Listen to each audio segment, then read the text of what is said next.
జై శ్రీరామ్. భారతీయ జనతా పార్టీ తెలంగాణ రాష్ట్ర అధ్యక్షులుగా నియమితులైన తర్వాత మొట్టమొదటిసారిగా అన్ని జిల్లాలు పర్యటన చేయాలనే ఉద్దేశంతో ఈ నెల 14-15 మన జిల్లాకి టైం ఇచ్చారు. అనుకోని కారణాల వల్ల రాష్ట్ర పార్టీ స్టేట్ పార్టీలో మీటింగ్ ఉన్న సందర్భంగా ఆ రోజు మన ఖమ్మానికి రావాల్సినటువంటి రాష్ట్ర అధ్యక్షుల పర్యటన ఆ రోజు వాయిదా పడింది. మళ్ళా ఈ రోజు మనకి అవకాశం ఇచ్చారు. రాష్ట్ర అధ్యక్షులు రామచంద్రరావు గారు కోదాడికి బిడ్డ అయితే మన ఖమ్మం జిల్లాకి అల్లుడు. ఈరోజు మీరందరూ కూడా ఆ అల్లుడు గారికి ఘనమైన స్వాగతం పలికినందుకు మీ అందరికి కూడా హృదయపూర్వక ధన్యవాదాలు తెలుపుకుంటున్నాను. అల్లుడికి ఎలా స్వాగతం పలకాలి, అల్లుడిని ఎలా రిసీవ్ చేసుకోవాలని ఈ రోజు మీరందరూ కూడా చాటిన అభిమానానికి మరొకసారి కృతజ్ఞతలు తెలుపుతూ తెలంగాణ రథసారథికి మరొక్కసారి భారతీయ జనతా పార్టీ ఖమ్మం జిల్లా తరఫున ఘనమైన స్వాగతం పలుకుతూ ఈ కార్యక్రమానికి మొట్టమొదటిగా పర్యటనలోకి ఇచ్చేసినటువంటి తొలిసారిగా పర్యటనలోకి ఇచ్చేసినటువంటి తెలంగాణ రాష్ట్ర రథసారథి ప్రముఖ న్యాయవాదులు మాజీ ఎమ్మెల్సీ విద్యార్థి ఉద్యమం నుంచే యాంటీ నేషనలిజాన్ని నక్సలిజాన్ని ఎదిరించి ఎంతో మంది విద్యార్థులను జాతీయవాదం వైపు నడిచినటువంటి వీరుడు ఈరోజు తెలంగాణ రాష్ట్రంలో కాషాయ జెండాన్ని రెపరెపలాడించడానికి అధ్యక్షులుగా నియమించబడ్డ మన తెలంగాణ ముద్దుబిడ్డ ఖమ్మం అల్లుడు గారు రామచంద్రరావు గారికి హృదయపూర్వక స్వాగతం పలుకుతూ, అలాగే ఈ కార్యక్రమానికి అతిథులుగా విచ్చేసినటువంటి రాష్ట్ర కిసాన్ మోర్చా అధ్యక్షులు కొండపల్లి శ్రీధర్ రెడ్డి గారికి 2019లో పార్లమెంట్ అభ్యర్థిగా పోటీ చేసినటువంటి దేవకి వాసుదేవరావు గారికి, అలాగే 2024లో ఖమ్మం పార్లమెంట్ పోటీ చేసినటువంటి తాండ్ర వినోద్రావు గారికి, ఖమ్మం జిల్లా మాజీ అధ్యక్షులు సోదరులు గల్లా సత్యనారాయణ గారికి, మరో మాజీ అధ్యక్షులు సన్నె ఉదయ్ ప్రతాప్ గారికి, రాష్ట్ర కార్యవర్గ సభ్యులు ఈవి రమేష్ గారికి, పుల్లారావు యాదవ్ గారికి, ఏకైక ఖమ్మం కార్పొరేటర్ దొంగల సత్యనారాయణ గారికి, తక్కెలపల్లి నరేంద్ర గారికి, జోమి వెంకటేశ్వరరావు గారికి, పాలేర అసెంబ్లీ అభ్యర్థి నున్న రవి గారికి, మధుర అసెంబ్లీ అభ్యర్థి విజయరాజు గారికి, అలాగే ఖమ్మం రాష్ట్ర సీనియర్ నాయకులు గంటాల విద్యాసాగర్ గారికి, ఖమ్మం అసెంబ్లీ కన్వీనర్ అల్లి కంజయ్ గారికి, మరియు ముఖ్య నాయకులకి, మహిళా నాయకులకి, ఈ యొక్క కార్యక్రమానికి రాష్ట్ర రథసారథికి ఘన స్వాగతం పలికి ఈ ఆత్మీయ సమ్మేళనానికి ఇచ్చినటువంటి ఖమ్మం జిల్లా భారతీయ జనతా పార్టీ కుటుంబ సభ్యులందరూ కూడా హృదయపూర్వక నమస్కారాలు తెలియజేస్తుంటున్నాను. ఇవాళ జరిగినటువంటి కార్యక్రమం ఏదైతే ఉందో, కోసుమంతు నుంచి వారు ఇక్కడ వారి అమ్మమ్మ గారు తాతయ్య గారు ఊర్లో పుట్టి పెరిగినటువంటి గడ్డ మీద వారికి మీరు ఇచ్చినటువంటి కూసుమంచు దగ్గర టోల్ ప్లాజా దగ్గర స్వాగతం, అలాగే శివాలయంలో పురాతన శివాలయం ఎంతో చరిత్రాత్మక విశేషం ఉన్నటువంటి కూసుమంచి శివాలయంలో దర్శనానంతరం ఖమ్మం వస్తున్న రాష్ట్ర రథసారథికి ఖమ్మం జిల్లా బీజేపీ కార్యకర్తలు నాయకులు బైక్ ర్యాలీతో అలాగే బతుకమ్మలతో కోలాటంతో పలికినటువంటి స్వాగతానికి మీ అందరికి కూడా ఎంతో రుణపడి ఉన్నాను.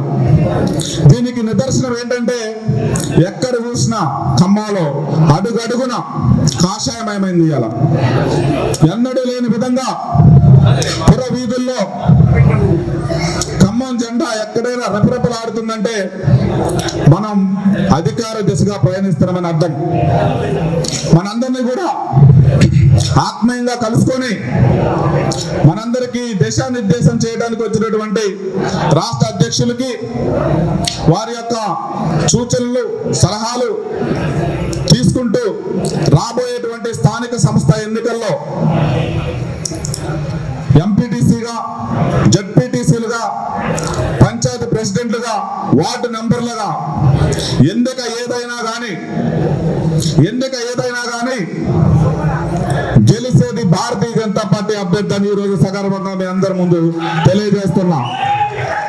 ఎందుకు భారతీయ జనతా పార్టీ అభ్యర్థులు గెలుస్తారు, ప్రజలు ఎందుకు భారతీయ జనతా పార్టీ వైపు చూస్తున్నారంటే మీ అందరికీ తెలుసు, బంగారు తెలంగాణ తెస్తానని కేసీఆర్ వాగ్దానం ఇచ్చి ఎంతో మంది నిరుద్యోగులను, యువతను ఉద్యమం బాట పట్టించి వాళ్ళ ఆత్మ బలిదానాల మీద వచ్చినటువంటి తెలంగాణలో వాళ్ళ కుటుంబాన్ని బంగారు తెలంగాణ చేసుకున్నారు.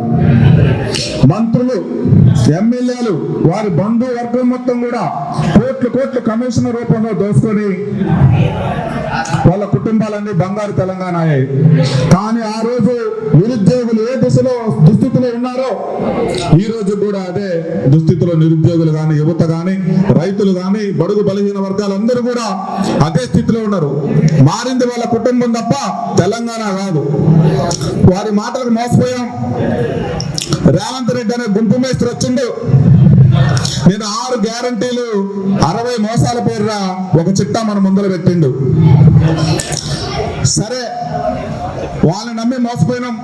ఈసారి కాంగ్రెస్ కైనా ఈ వాగ్దానాలు చూసి మళ్ళా మా బతుకులు బాగుపడతాయి, మా కుటుంబాలు బాగుపడతాయి అనే ఉద్దేశంతో వాళ్ళు చెప్పినటువంటి మోసపూరిత హామీలను నమ్మి వాళ్ళకి మనం ఓట్లు వేయడం జరిగింది. ఈరోజు మనందరికీ తెలుసు, ఖమ్మం వాసులు కూడా సగర్వంగా చెప్పుకోవచ్చు, కాంగ్రెస్ పార్టీ అధికారంలోకి రావడానికి ఖమ్మం ప్రజలు పెట్టిన భిక్షే. ఖమ్మం ప్రజలు కనుక కాంగ్రెస్ పార్టీకి ఇన్ని సీట్లు అయిపోతే కాంగ్రెస్ పార్టీ అధికారంలోకే రాదు. ప్రజలు ఓట్లేసి గెలిపిస్తే వాళ్ళ నాయకులకు పదవి ఇచ్చుకుంటా గుప్పు మేస్త్రి. ఎన్ని పదవులు ఇచ్చిటాయంటే రాష్ట్రంలో ఏ జిల్లాలో లేనటువంటి విధంగా ఖమ్మం జిల్లాలో 3 మంత్రులు ఇచ్చిండు. ఉన్నది 5 అసెంబ్లీలు, ఇచ్చింది 3 మంత్రులు, దాంట్లో ఒక డిప్యూటీ సీఎం. అప్పుడు కూడా ఖమ్మం ప్రజలు అనుకున్నారు, మేము పెట్టిన భిక్ష కదా, మా మీద అభిమానంతో 3 మంత్రులు ఇచ్చి మా ఖమ్మం జిల్లాను అభివృద్ధి చేస్తారేమో అనుకున్నాం. పదవులైతే వాళ్ళకి ఇచ్చిండు. ఎందుకు ఇచ్చిండంటే ఆయన ముఖ్యమంత్రి పదవిని ఏళ్ళ ఆగుతారు అని, ఏడకుట్ర చేసి ముఖ్యమంత్రి పదవి పోగొడతారు అని. ముఖ్యమంత్రి పదవి పోగొట్టకుండా ఉండటం కోసం మంత్రి పదవులు ఇచ్చిండే తప్ప ఖమ్మం ప్రజలకు ఉపయోగపడేలా అభివృద్ధి కార్యక్రమాలు చేస్తారనో వీళ్ళ ద్వారా చేపిద్దామనో కాదు. మంత్రి పదవులు ఇచ్చిండు, ఏ మంత్రికి బడ్జెట్ కేటాయించట్లే, ఏ జిల్లాకి బడ్జెట్ లేదు, ఇచ్చిన వాగ్దానాలకి అమౌంట్ లేదు. నా దగ్గర ఏమీ లేదు చేయడానికి, అప్పు కోసం పోతే చెప్పులు దొంగతనానికి వచ్చిన లెక్క చూస్తున్నానని ఘోరంగా చెప్పుకున్నటువంటి ముఖ్యమంత్రి ఎక్కడైనా ఉన్నాడంటే ఆ ముఖ్యమంత్రి రేవంత్ రెడ్డి గారే. ప్రభుత్వాన్ని పాలించిన చేతగాని ముఖ్యమంత్రి, ఇంతమంది ప్రజలని మోసం చేస్తున్నటువంటి ముఖ్యమంత్రి, నీకు పరిపాలన చేత కాకపోతే దిగిపో. భారతీయ జనతా పార్టీ అధికారంలోకి వస్తే ప్రజలకు ఎన్ని సంక్షేమ పథకాలు ఇస్తుంది, ఎలా పాలించేస్తుందని మిగతా రాష్ట్రాల్లో నిరూపితమైంది. ఈ ఖమ్మంలో 3 మంత్రులు ఉన్నా కానీ మొన్న వచ్చినటువంటి వరద బాధ్యతలకు కేంద్రం ఇచ్చిన నిధులను కూడా సక్రమంగా ఉపయోగించడానికి కూడా వీళ్ళ దగ్గర వ్యవస్థ లేదు. గ్రామ పంచాయతీల్లో ప్రభుత్వం ఇచ్చిన నిధులు, రోడ్లు కేంద్ర ప్రభుత్వం ఇచ్చింది, డ్రైనేజీలు కేంద్ర ప్రభుత్వం ఇచ్చింది, పారిశుద్ధ్య కార్మికుల జీతాలు కేంద్ర ప్రభుత్వం ఇస్తుంది. అక్కడ పారిశుద్ధ్యాన్ని క్లీన్ చేసేటువంటి ట్రాలీలు, ట్రాక్టర్లు అన్ని కూడా కేంద్ర ప్రభుత్వం యొక్క డబ్బులతో, వీధి లైట్లు, ఏ యొక్క సంక్షేమ కార్యక్రమం పెట్టినా, ఏ సంక్షేమ కార్యక్రమం అమలవుతుందన్నా అది కేంద్ర ప్రభుత్వ నిధులతోనే జరుగుతుందన్నది మీ అందరికి కూడా మరొకసారి తెలియజేస్తున్నాను. ఈ మోడీ గారి ప్రభుత్వం 11 సంవత్సరాల సుపరిపాలనలో దేశంలో ఎన్నడూ లేనటువంటి విధంగా మన దేశాన్ని శత్రు దుర్భేద దేశంగా మార్చింది. రక్షణ వ్యవస్థని చాలా పటిష్టపరిచింది. మన దేశం వైపు కన్నెత్తి చూడాలంటే ఏ దేశమైనా ఈరోజు భయపడుతుంది భారత్ అంటే. మీ అందరికీ తెలుసు, ఆపరేషన్ సింధూర్లో టెర్రరిస్టుని ఎలా అంతమొందించారు, వాళ్ళ యొక్క స్థావరాలను ఎలా ధ్వంసం చేశారు, పాకిస్తాన్ ఎలా నిలువరించారు, పాకిస్తాన్ యొక్క స్థావరాలను ఖచ్చితత్వంతో ఎలా నాశనం చేశారు, ఎంత రక్షణ వ్యవస్థ పటిష్టగా ఉందో మనందరం కూడా తెలుసుకున్నాం. ఈ 11 సంవత్సరాల్లో ఒక్క అవినీతి లేని పరిపాలన చేసింది నరేంద్ర మోడీ గారు.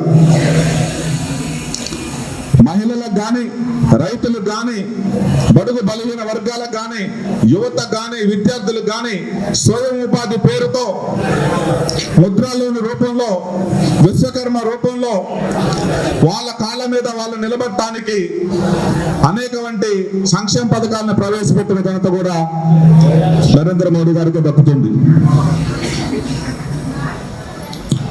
ఈ యొక్క విషయాల్ని మనం స్మరించుకుంటూ ఈ రాబోయే ఎన్నికల్లో ప్రజలందరూ కూడా కాంగ్రెస్ పైన పూర్తి వ్యతిరేకతతో ఉన్నారు. కాబట్టి మనం ప్రజల దగ్గరికి వెళ్ళి వాళ్ళు చేసిన మోసాలని, మనం చేసినటువంటి అభివృద్ధిని ప్రతి ఇంటికి తీసుకెళ్తే ఈ యొక్క స్థానిక సంస్థాగత ఎన్నికల్లో పంచాయతీలు మనమే గెలవచ్చు, వార్డులు మనమే గెలవచ్చు, ఎంపీటీసీలు మనమే గెలవచ్చు, జడ్పీటీసీలు గెలవచ్చు, జడ్పీ చైర్మన్ కూడా ఈసారి ఖమ్మంలో మనం కైవసం చేసుకుంటామని ఈసారి సందర్భంగా మీ అందరికి తెలియజేస్తున్నాను.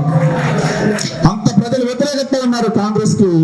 మనందరం కూడా వారి దగ్గరకు వెళ్ళి మోడీ గారు చేసినటువంటి సుపరిపాలన గురించి చెప్తే చాలు, మనకి వాళ్ళు ఓటేయడానికి సిద్ధంగా ఉన్నారు.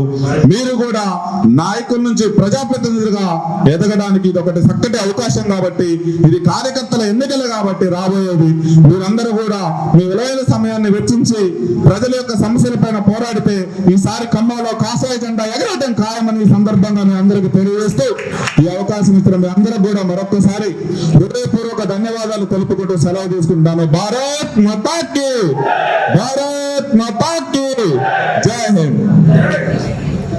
అలాగే ఈ యొక్క కార్యక్రమాన్ని ఉద్దేశించి ఖమ్మం 7వ డివిజన్ కార్పొరేటర్ దొంగల సత్యనారాయణ గారిని మాట్లాడవలసిందిగా కోరుకుంటున్నాం.